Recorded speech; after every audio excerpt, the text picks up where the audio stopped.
Her breath caught in her throat as the 5 motorcycles rolled to a stop, blocking the end of the alleyway. The loud engines idled, echoing against the brick walls, making the space feel smaller. One of the bikers revved his engine, the sharp roar cutting through the air like a lion's roar in the wild. Emily's fingers tightened around her phone in her pocket. Her instincts were no longer whispering. They were screaming. This is bad. The lead biker tilted his head toward her, his visor reflecting the sunlight like a mirror. He said nothing at first, letting the tension build. Then, with a slow, deliberate motion, he lifted his visor, revealing a rugged face with a thick beard and a jagged scar running down his cheek. "Hey there, tour guide," he called out, his voice rough like gravel. His eyes scanned her from head to toe, then shifted to the group of tourists behind her. "Nice little crowd you got here. What's the special occasion?" Emily's jaw clenched. She'd dealt with pushy strangers before, drunk partygoers, nosy locals, and the occasional creep. But this was different. This wasn't some harmless annoyance. She stepped forward, keeping her body between the bikers and her group. Her heart pounded, but her voice stayed steady. "It's just a tour," she said with a calm, measured tone. "We're only passing through. No need for trouble." The biker snorted. "Trouble? Who said anything about trouble?" He glanced at his crew, and they all chuckled like he'd said the funniest joke of the day. "This is bad. This is very bad." The other bikers lifted their visors too. They weren't laughing. Their eyes were cold, sharp, and too focused on her. One of them, a tall, lanky guy with tattoos crawling up his neck, swung his leg off his bike and stepped forward. "We're just being friendly," he said, his smile wide but his eyes narrow. He picked up a tourist's dropped water bottle, turning it in his hands like it was the most interesting thing in the world. "Bet you see all kinds of cool stuff on these tours, huh?" he said, looking at Emily. His eyes lingered too long. Looking for a reaction, she realized. "Don't give him one." "Cool stories, cool places," she replied, folding her arms like she wasn't afraid. "But nothing here is worth your time. Best to keep riding." The leader's grin widened. "Oh, I don't know. Seems like there's plenty worth our time." The backpacker from Australia stepped up, looking annoyed. "You guys lost or something," he said with a raised eyebrow. "Plenty of roads in Denver. This one's taken, mate." Emily's heart leapt to her throat. "No, no, no. Don't engage them." The leader's grin vanished. His eyes snapped to the backpacker like a wolf locking onto prey. "What was that, tough guy? Stay calm, stay calm, stay calm." Emily raised her hands, stepping between them. "We're just here for a tour," she said firmly. "We'll be out of your way in a minute." Her eyes flickered to her phone, still in her pocket. One text. One text and it's over. But she had to wait for the right moment. The bikers exchanged glances, and something unspoken passed between them. The lanky one tossed the water bottle aside, letting it clatter on the pavement. The leader raised his visor back down and revved his engine twice. "All right," he said, his voice muffled behind the visor. "We'll let you pass, for a fee." Emily's blood ran cold. This is it. This is the moment. "Fee," she said, tilting her head like she didn't understand. "Yeah," he replied. "Call it a toll for walking through our street." He pointed at her. Not the group. Her. The tourists murmured behind her. The elderly couple whispered to each other, fear creeping into their voices. The backpacker's fists were clenched, but Emily shook her head slowly, her eyes locking onto his. "Don't escalate it." "All right," she said, keeping her voice steady. "You want a fee? I can do that." Her fingers moved slowly, casually, like she was reaching for her wallet. But instead of opening her bag, she slid her phone from her pocket. Her thumb moved quickly, tapping once. One message. Need you now. Location pinned. She looked back up at the biker leader, her heart pounding like a drum. But her face stayed calm.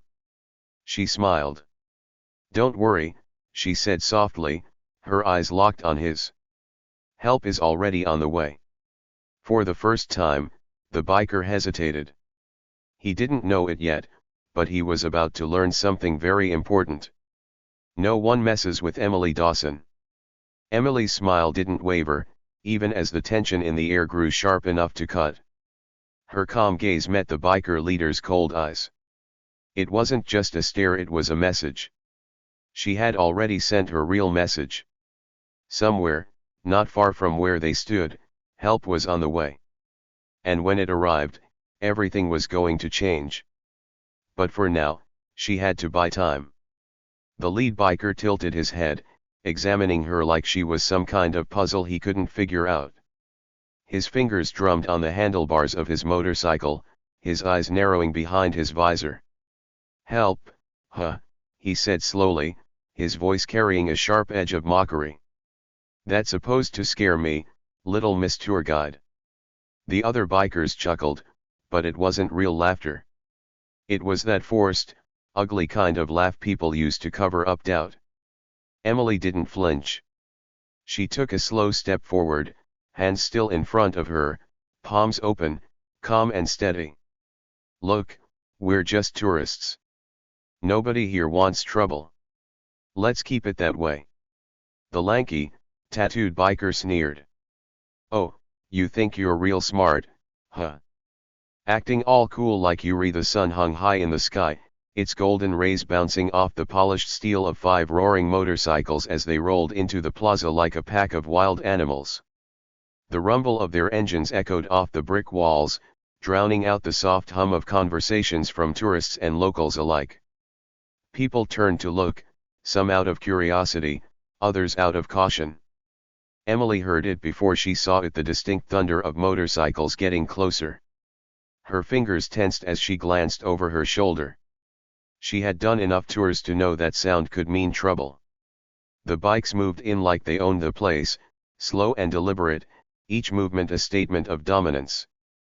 Leather jackets glinted under the midday sun, decorated with jagged flames, skulls, and bold patches. The men on the bikes weren't locals, that much was clear. Tourists didn't roll in with that kind of energy.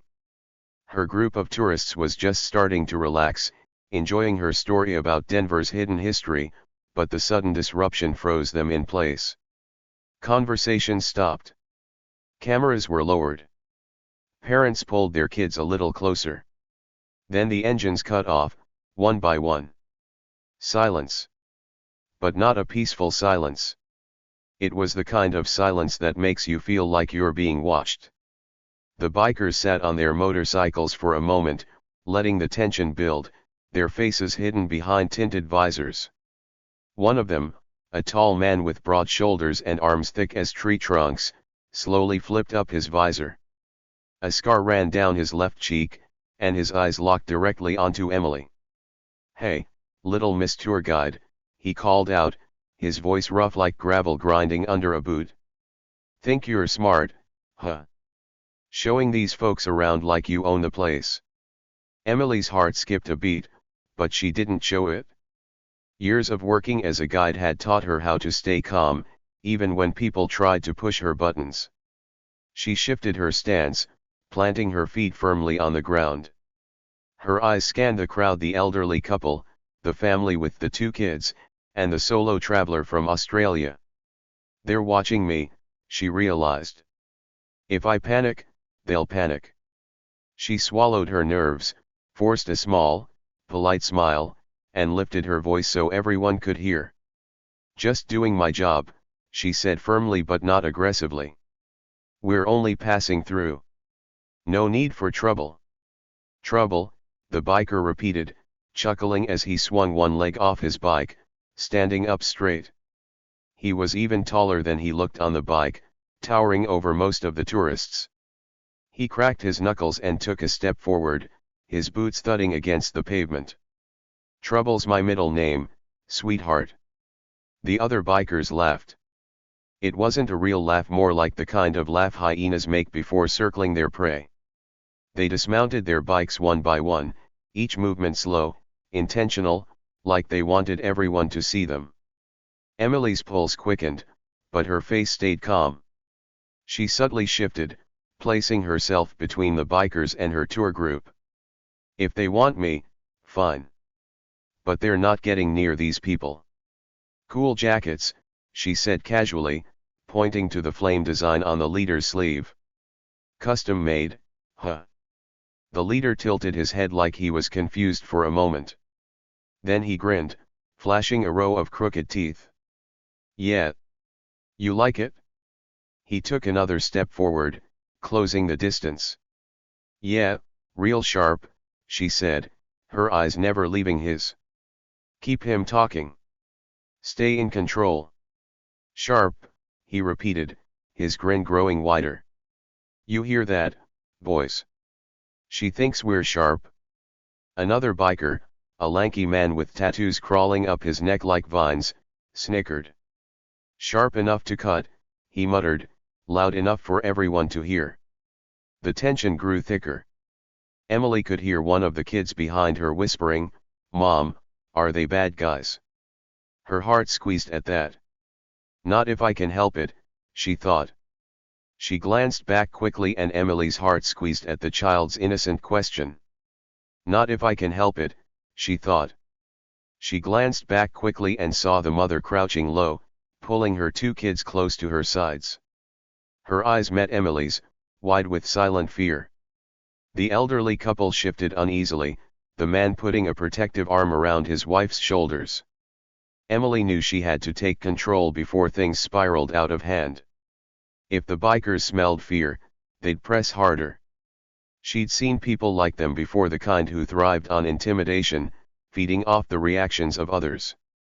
"Don't give them that power," she told herself. "Stay calm. Stay in control." "All right," Emily said, her voice clear but firm. She tilted her head toward the leader, letting her gaze settle on him like he was just another unruly tourist. "You guys made your entrance. Everyone noticed. So what do you want?" "Because we've got a tour to finish." The leader raised an eyebrow, clearly surprised by her response. Most people would have pleaded, run, or at least looked away. But Emily. She was standing tall, eyes locked on him like she had nothing to lose. "Look at you," he said, his grin twisting into something sharper. He took another step forward, hands in his pockets like he was just out for a stroll. "Got some attitude on you, huh? You think you're in charge here?" "Don't have to be in charge," Emily shot back, not missing a beat. "I just have a job to do, and so far, you're wasting everyone's time." The tourists behind her didn't say a word. Nobody moved. Nobody breathed. For a moment, even the bikers didn't move. The lanky one with the tattoos let out a sharp laugh, breaking the tension. "Oh ho. She's got spice, huh, Buck," he said, nudging the leader on the arm. "She thinks she's a tough one." "Yeah," Buck muttered, his eyes never leaving Emily. His grin faded slowly, inch by inch, until his face was a blank slate of pure focus. "Tough ones break harder." Emily felt the shift in the air, the quiet kind of shift that happens before a storm. She could see it in his eyes. He's done playing games. Her fingers twitched, itching to pull out her phone, but she knew it was too risky now. If she reached into her pocket, they might take it as a threat. "Stay cool. Stay smart." "All right, here's the deal," Buck said, pacing slowly from side to side like a wolf circling a meal. His heavy boots echoed against the brick pavement. "This is our street now. You and your little tourist friends? You gotta pay a toll." "A toll?" Emily asked, narrowing her eyes like she'd just heard something ridiculous. "You're joking." Do I look like I'm joking? He shot back, stopping mid-step to glare at her. His eyes were cold, sharp, and unblinking. Emily sighed and crossed her arms. No, you don't, she admitted. But I'll tell you something. These folks behind me, they're tourists. They're here to learn about the city, to enjoy it, not to be harassed by a bunch of guys with too much time on their hands. Her gaze locked on him like a spotlight. You want to charge a toll? Pick another street. This one's taken. The gang fell silent. No jeering. No mocking. Just the low, unsettling rumble of breathing and faint chuckles that didn't sound like they came from humor. The lanky one leaned forward, eyes wide with faux surprise. Oh, she's got rules now, huh? Big city guide making the rules, boys. He threw his head back and laughed as if she'd told the funniest joke in the world. She thinks we care about her rules. But Buck didn't laugh. He stared at her, face like stone. Slowly, he rubbed his thumb over the scar on his cheek, his jaw clenching once. I'm tired of talking, he muttered, his voice low but sharp enough to cut glass. His gaze flicked to the tourists behind her. Empty your pockets. The words hit like a punch to the gut. Gasps echoed from behind her. The mother pulled her kids even closer. The elderly couple tensed. Even the Australian backpacker, who'd been calm up until now, took a step back. Emily's eyes darted to her tour group. They're scared now.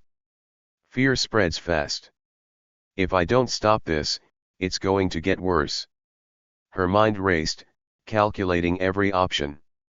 Running wasn't possible, too many people, too many bikes blocking the exit. Fighting. Out of the question. Pleading. Not happening. So she did the only thing she could. She laughed. It wasn't a big, loud laugh. It was soft, quick, like she'd just heard something so absurd she couldn't hold it in. Her shoulders shook once, and she shook her head like she couldn't believe what she was hearing. Buck's eyes narrowed. Something funny. Yeah, actually, Emily said, looking at him like she finally understood something. You really think this is gonna work out for you, huh?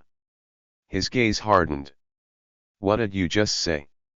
I said, Emily replied, stepping forward, her voice clear and sharp, you think this is gonna work out for you? You think I'm just some random tour guide? You think all these people are just gonna roll over and hand you their wallets? You think nobody's watching, nobody's coming, and you think you're safe? But you're wrong. She held her ground, not flinching, not backing down. Her gaze stayed steady on his, unblinking. You know what I see? She asked, her voice calm and quiet, like she was explaining a simple fact. I see 5 guys on bikes, thinking they're untouchable. I see 5 guys too cocky to realize they've already made a mistake. She leaned in slightly, her voice dropping to a low, cutting whisper. You picked the wrong tour guide. For a second, just a second, something flickered in Buck's eyes. Doubt. But it was gone as fast as it came. He stepped forward, now only a foot away from her. His breath smelled like cigarettes and stale beer. Big talk for a nobody, he sneered, his face inches from hers. Emily's heart pounded so hard she could feel it in her ears, but she didn't back away. She didn't move. Her face stayed steady, her gaze sharp as glass. You're right, she said, her voice so calm it could have been mistaken for boredom. I'm nobody. Just a tour guide. She leaned forward slightly, locking eyes with him. But my cousin? He's not. The weight of those words hit like a stone thrown into still water. The bikers glanced at each other. Lanky Tattoo raised an eyebrow, looking genuinely curious now. Her cousin, one of them muttered. What's that supposed to mean? Doesn't matter, Buck snapped, eyes never leaving Emily. She's bluffin'. Ain't nobody comin'. Ain't nobody watchin'. Wrong again, Emily thought, her fingers still tingling from the quick tap of her phone earlier. She glanced past Buck's shoulder. Her eyes locked onto something in the distance, something behind them. Her lips curled into a small, knowing smile. "Looks like you're out of time," she said quietly, tilting her head to the side. "What are you?" Buck started, but before he could finish, one of the bikers called out. "Yo, Buck." "Who's that?" The words echoed in the plaza, louder than any engine. They all turned.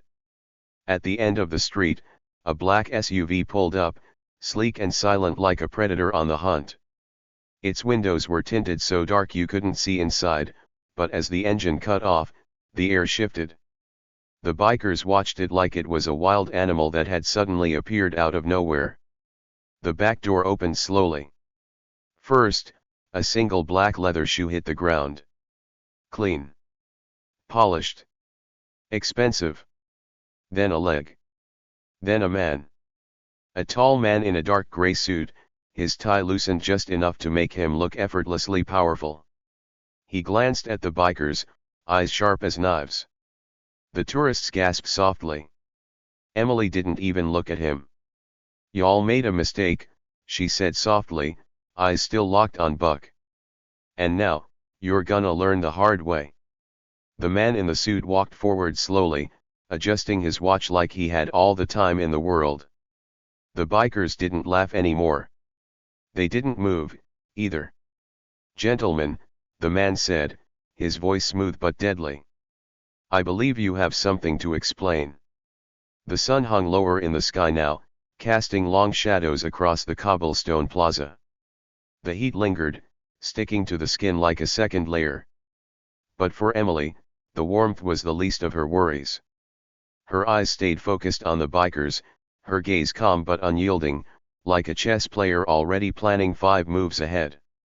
She wasn't afraid, at least, that's what she wanted them to think. "Nice little setup you've got here," sneered the lanky, tattooed biker, his grin as crooked as the scar that ran down his chin. He reached over and snatched the tourist map out of Emily's hand, waving it around like it was some kind of joke. "Historic landmarks and walking trails," he mocked, squinting at it like it was written in another language. "Yeah, I see one landmark right here." He crumpled the map into a ball and threw it on the ground. His heavy boot crushed it flat, twisting like he was putting out a cigarette. The others laughed, short and sharp, the kind of laughter that echoes louder than it should. "Real fancy guide you got," the leader, Buck, muttered as he shoved his hands into his pockets. He eyed Emily with a look that was part curiosity, part predator. "Bet you know all kinds of shortcuts around here, huh?" Emily didn't flinch. Her eyes flickered to the crumpled map on the ground, but she didn't bend to pick it up. "That's what they want," she thought. "They want me to react, to show weakness. Not happening." "Shortcuts," she said calmly, tilting her head to the side. "Sure, I know a few. Want me to show you the fastest way to the police station?" The grin on lanky Tattoo's face vanished. He stepped forward, his shadow stretching long in front of him. "You think you're funny, huh?" Emily didn't answer. She didn't have to. Her eyes shifted, just for a second, to the tourists behind her. The elderly couple was stiff as statues. The mother crouched low, her arms wrapped tightly around her children. The Australian backpacker glanced nervously at the nearest alley, probably wondering if he should make a break for it. Not yet, Emily thought. Wait for it? She reached into her jacket pocket slowly, not rushing, not flinching. The movement was slow enough that none of the bikers saw it as a threat. Just a harmless tourist guide, probably reaching for her phone to call for help. They didn't even bother to stop her. Her fingers tapped the screen. It was muscle memory at this point. Swipe up. Tap once. Open contacts. Tap one name. Need you now. Location pinned. The message was sent before any of them noticed. The bikers didn't see the shift in her eyes. They didn't hear the faint chime confirming her message had been delivered. But miles away, on the other side of town,